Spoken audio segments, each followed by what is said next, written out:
Welcome to the Know, I'm Ashley Jenkins. Get your Game of Thrones memes ready for modification, guys.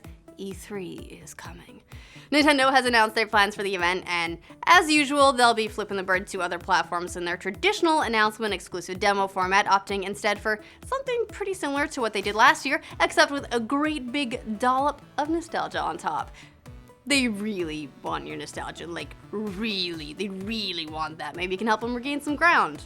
They hope. They're going to have a Nintendo Direct for the event on June 16th, plus their own live stream throughout the show with demos and softball developer interviews to show off their upcoming games, and they've repartnered with Best Buy to have demos available for the public from the 17th through the 20th.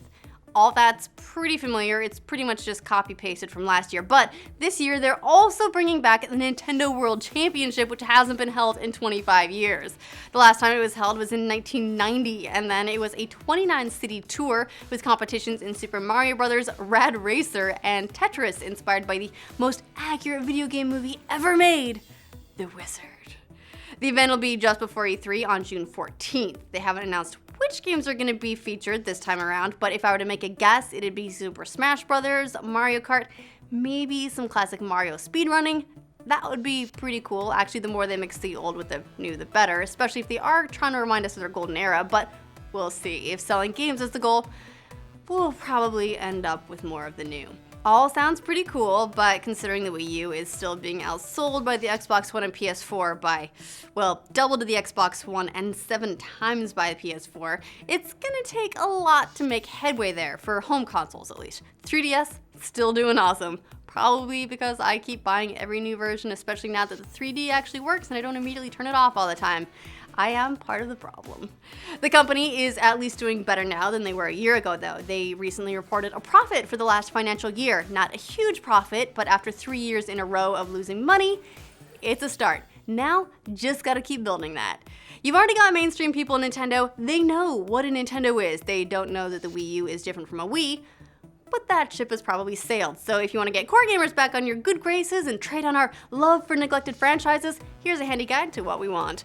A new Metroid game, for God's sake, please. Metroid Prime was awesome, so do that, but more of that. We'll even take another Other M if you just fix it a bit and maybe not make Samus a wuss, thanks.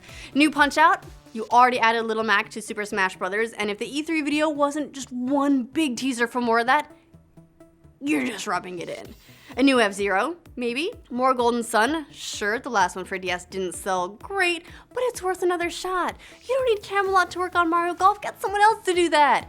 New Mother, new Blast Corps, the possibilities are endless. I don't know that any of those will single-handedly turn your sales around, but I'll buy a copy of each of them, so at least then I'm happy and that's what's important.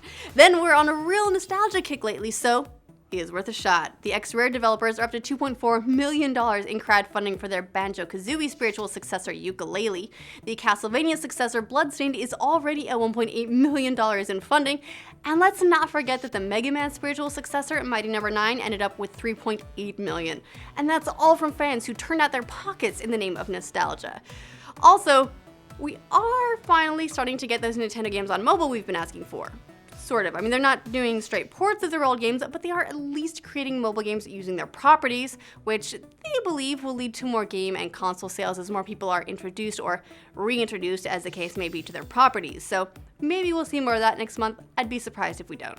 What Nintendo games do you want to see get new entries announced at E3? Let us know in the comments. You get the best in games and more here, so make sure you like this video, subscribe to this channel, and we'll keep you in the know.